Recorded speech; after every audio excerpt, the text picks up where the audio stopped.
Thai hook English letters. Phom Dai Mobit Kongkwan Samrap Ye Kong Phom. Dtae Bon Tang Mai, Arai Nanyang Mai Tai Da. Ying Mai Ru Wa Phom Ya Phop Arai Nai Hong Gai Ni. Sawasdi, Rao Ya Pong Kwam Kit Sway Sang Sang Mai Nai Wan Nay. Translation meaning in English for reference. I came to give a gift to my grandmother. But something in the house felt off, something I could not explain. I did not know what I would find in that room. Hello, today, we will experience a strange and unforgettable moment together. This morning, I woke up early. Soft sunlight streamed through the window into the room. I felt warmth and calm surrounding me. But my heart was racing unusually fast. Today, I was going to give a gift to my grandmother. I picked up the gift from the box. It was beautifully wrapped in red paper. A golden ribbon tied it tightly. The faint scent of the paper floated into my nose. I smiled softly, feeling excited. As I walked down the stairs, the old wood creaked under my feet. It made me flinch slightly.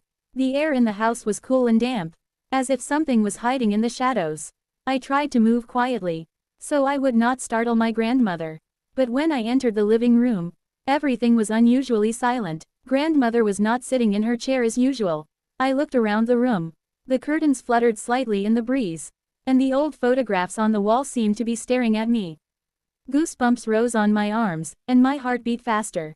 It felt like something was lurking nearby. I placed the gift on the table, and called my grandmother's name softly. But a voice answered from the dark corner of the room. The voice was sharp and cold, making me jump in shock. I stepped forward slowly, trying not to let fear take over. Suddenly, something moved behind the sofa. A long, dark shadow stretched across the wooden floor, and a thin hand emerged from the darkness. I held my breath, forcing myself to step closer.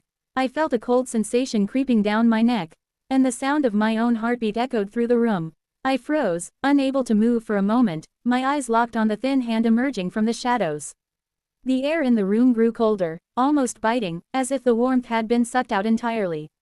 My breath formed small clouds, even though the room should have been warm from the morning sun.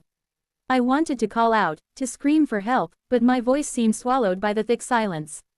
Slowly, I inched forward, my fingers brushing against the edge of the table where the gift sat. The red paper looked unnaturally vibrant in the dim light, as if it had a glow of its own. I forced myself to focus on the familiar scent of the ribbon and paper, something ordinary in this increasingly strange moment.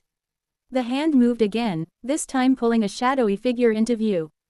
It was thin, almost skeletal, draped in something dark that seemed to shift and shimmer like smoke. At first, I thought it was a trick of the light, a curtain twisting with the wind. But then I saw its eyes, deep, hollow, reflecting the sunlight that barely reached the room. They were fixed on me, and in that gaze, I felt something ancient, something that did not belong to this house or this time. I stumbled back, my foot hitting the leg of a chair, sending a sharp echo through the room. The figure did not move, only leaned slightly forward, as if testing my courage. I swallowed hard, trying to steady my trembling hands. Grandmother's chair sat empty, but the warmth of her usual presence seemed to linger faintly in the air, as if she had left a trace of herself to guide me. The shadow moved closer, its steps silent against the wooden floor. I could see the thinness of its arms, the elongated fingers curling like tendrils.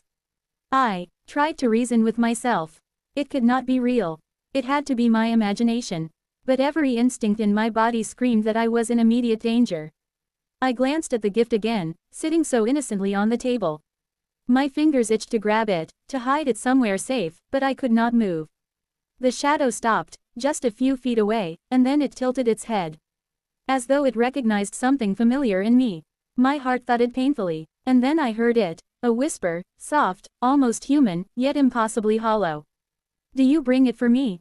The words made my blood run cold. It sounded like my grandmother's voice, but stretched, distorted, and echoing in a way that made it feel wrong. I shook my head, trying to say something, anything, but only a faint croak escaped my lips. The shadow reached out, its fingers trembling slightly, as if testing the air between us. I stepped back, and my foot hit the table. The gift wobbled precariously, almost sliding off the edge.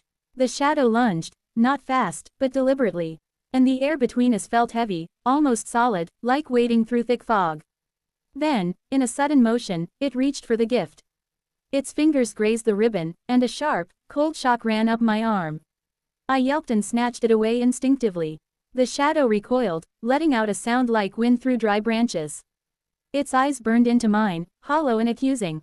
I clutched the gift to my chest, my fingers shaking violently.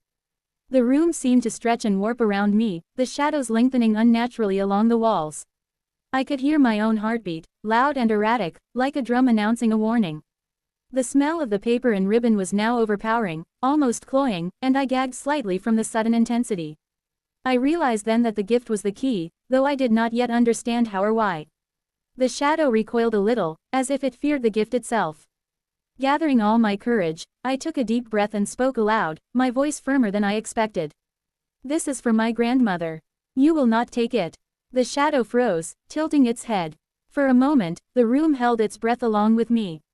Then, with an almost imperceptible hiss, it began to shrink, folding in on itself like smoke being pulled into a chimney. The temperature in the room rose gradually, and the heaviness lifted. I stumbled backward and sank onto the floor, gasping for air. The sunlight now seemed brighter, warmer, and the shadows of the room returned to their normal shapes. I looked around, my eyes darting from corner to corner. Grandmother's chair remained empty, but the sense of her presence felt stronger, comforting. Shakily, I got to my feet, still clutching the gift. I could hear the faint sound of the wind outside, birds chirping in the garden. And for a moment, the house felt normal again, peaceful. I took a deep breath, trying to steady my racing heart. Finally, I decided to leave the living room and go check on my grandmother. As I reached her room, I noticed the door was slightly ajar. The familiar smell of her lavender lotion drifted out, and a soft creak announced my arrival. She was sitting on her bed, knitting quietly, as if nothing had happened. "Grandmother," I whispered, approaching her slowly. She looked up and smiled warmly, her eyes twinkling. "Ah, you brought me a gift," she said kindly, her voice full of gentle affection. I handed her the red-wrapped present, my hands still trembling slightly. She took it with care, her fingers brushing mine, and a small shiver ran down my spine. Then she opened the gift, revealing a delicate silver locket inside. Her eyes widened slightly, a rare flicker of surprise crossing her calm face. "Oh my," she murmured, "this is beautiful. Did you make it for me?" I nodded, my voice still caught in my throat. "Yes, grandmother. I wanted you to have something special." She held the locket close to her heart and smiled. For a moment, the world outside the room faded away. All that remained was the warmth of her presence, the gift, and the strange, fleeting memory of the shadow in the living room. Even though the house was quiet now, I knew I would never forget that moment. The shock, the cold, the hollow eyes, they would linger in my mind forever. And yet, in that same moment, I felt a deeper connection to my grandmother. As if the gift had bridged not only the distance between us but also something far older, unseen, and powerful in the house. I stayed by her side for a long while, listening to the soft rhythm of her breathing, feeling the lingering warmth of her presence. The locket sparkled faintly in her hands. And I realized that some gifts are not just for the heart, they are for the soul. And that day, I learned that even in the ordinary moments of giving, there can be shadows, fear, and uncertainty lurking just beyond the light. But courage, love, and connection can turn those moments into something unforgettable. I never spoke of the shadow again. But every time I see the locket, I remember the chill, the hollow gaze, and the way my heart raced as I protected the gift. It became more than a present for my grandmother, it became a memory etched in both fear and love. And though the house returned to its usual calm, I knew that shadows and light can coexist. And sometimes the most ordinary acts of love reveal the extraordinary. This continuation expands the story into a long, suspenseful, and emotional narrative suitable. The sun began to dip lower in the sky, casting long, golden streaks across the room. I sat beside my grandmother, still holding her hand gently. The locket glimmered in the fading light, a small, quiet reminder of everything that had happened. She smiled at me, her eyes soft and kind, and spoke in that gentle voice I had always loved. "Sometimes, my dear, gifts are more than what we see. They carry our courage, our care, and our love." I nodded, feeling a calm settle over me, washing away the tension that had gripped me earlier. The shadows no longer felt menacing, they were part of the house, part of the past, quietly observing.